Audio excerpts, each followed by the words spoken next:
Hey everybody, my name's Eric. I host the Preacher Boys podcast, a show which seeks to expose abuse within independent fundamental Baptist churches. And I received a pretty startling piece of information today. Someone forwarded a tweet to me. I'll go ahead and share my screen so you can take a look at it with me, and I'll explain why it is so troubling. So I'm going to go ahead and share this right now, and we'll go ahead and get started. This is a tweet from Cody Harris on Twitter. It's a public tweet. It says, "We're excited to announce that Dad is the new pastor of Morning Star Baptist Church in Westchester Township, Ohio. Thanks to our New Harmony Baptist Church and our pastor, Brian Fail, as well as the pastor who has had, as well as every pastor who's had a partner ministry over the past few years." Anyway, this tweet basically is saying that the father here, who is Gerald Harris, is now the pastor of New Harmony Baptist Church of Morning Star Baptist Church in Chester Township, Ohio. And it doesn't seem like a huge deal. It's just an announcement. And so when I saw it, I was like, what's the big deal? This is just a pretty general announcement, and I didn't know anything about him. But then I just did a quick Google search of the name Gerald Harris, and this is what I found, and it's pretty startling. Yeah, just go ahead and take a look here. Gerald Harris was actually sentenced in a child abuse case. I'll go ahead and read the article here to you. It says a Sellersburg church pastor accused of hitting children with a wooden paddle so hard that it left bruises pled guilty in Clark County Court this week. Gerald Harris was the pastor at Crossroads Baptist Church on Apple Leaf Lane when Clarksville police detectives started investigating claims of abuse in September 2015. Several children between 8 and 19 years old told police they were whipped with a paddle as punishments for things like urinating in the bed. Detectives noticed, quote, very serious bruising, end quote, on at least one child. Harris and another church leader, 22-year-old Christopher Williams, who's pictured right here, were both arrested and charged with 3 felony counts of battery of minors and neglect of a dependent. On Monday, Harris pleaded guilty to 3 lesser charges of criminal recklessness per a plea agreement. The neglect charge was dismissed. He was sentenced to 180 days on home incarceration. Clark County prosecutor Jeremy Mole said he agreed to amend the battery charges to criminal recklessness because it best fit the case based on Indiana statute. For a battery charge to stick, Mole said he would have to prove beyond a reasonable doubt that Harris touched the children in a rude, insolent, or angry manner.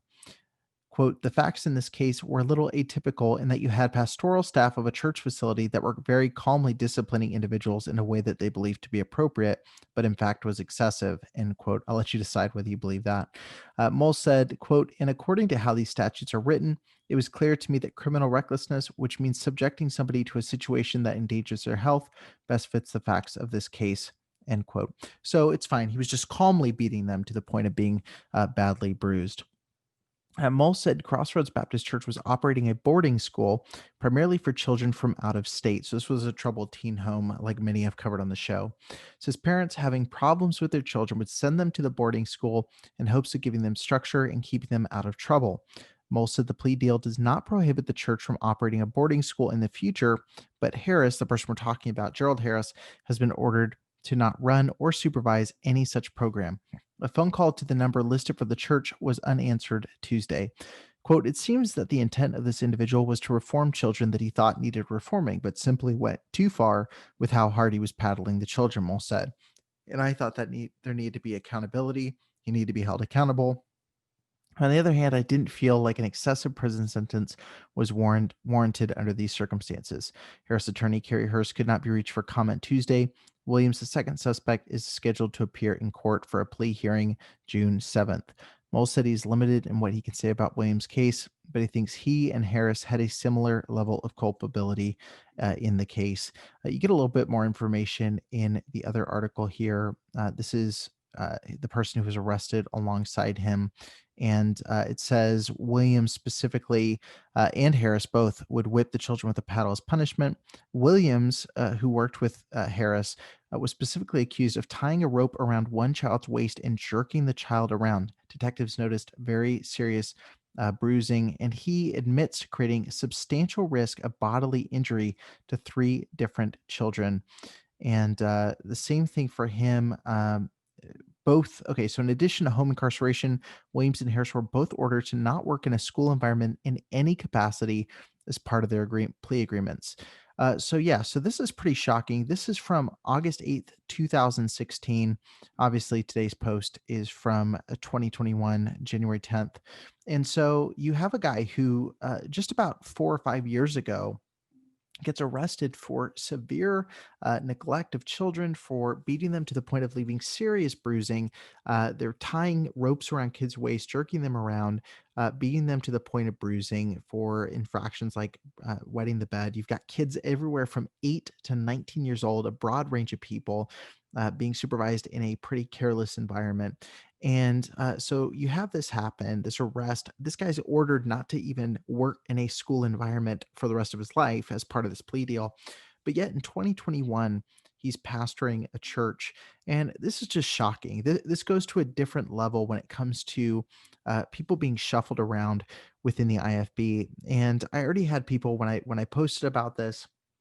I already had people that were defending Harris, saying that he had changed and all of these different things. And again, I've been pretty clear how I feel about that when it comes to child abuse. But also, you have to look at this. So this is 2000, as I said, 2016. He was back on the road as early as 2018. That's 2 years that had passed, and you have him preaching revival services. Yeah, you can see that they were serving as recently as 2018.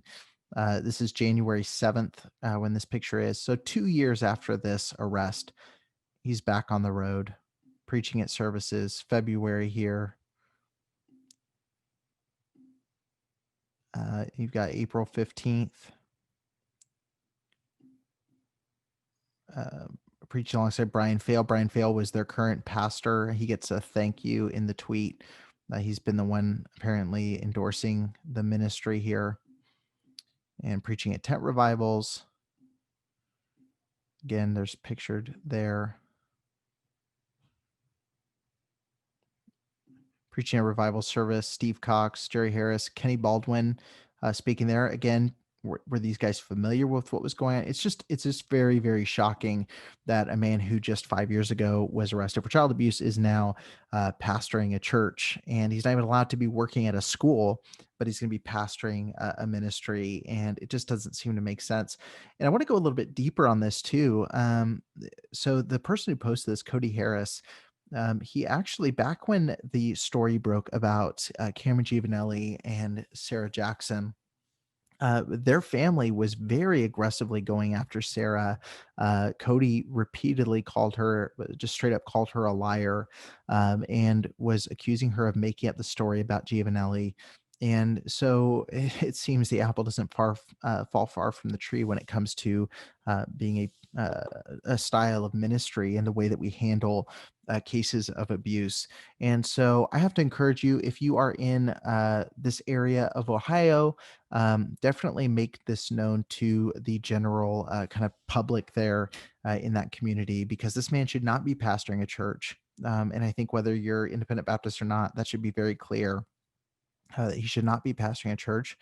He shouldn't be leading a ministry like this, and needs to be held accountable, and doesn't need to be in a ministry position like this. And so, again, if you're in this area, just keep in mind this is Morning Star Baptist Church in Westchester Township, Ohio. I was absolutely stunned how quickly he was back in ministry. The fact that he was back in ministry 2 years after this pretty severe abuse case at a troubled teen home is just stunning. So thank you guys so much for watching. I just want to give you that quick update. I don't think this is going to be a full-fledged episode, but I wanted to release this just as an extra piece of information. I know many of you saw what I shared recently when I shared just the article about this, but I wanted to make a video version as well, just so you guys could check it out here on YouTube or on Facebook or wherever you're consuming this video. But thank you guys so much for watching, and keep safe out there. And remember to always research everybody. Make sure that pastors are really above reproach, and there's not something being hidden, because it's far too common, especially within independent Baptist circles. Thanks so much for watching. This is the Preacher Boys Podcast. I'm Eric Skwarczynski, and I'll see you in the next video.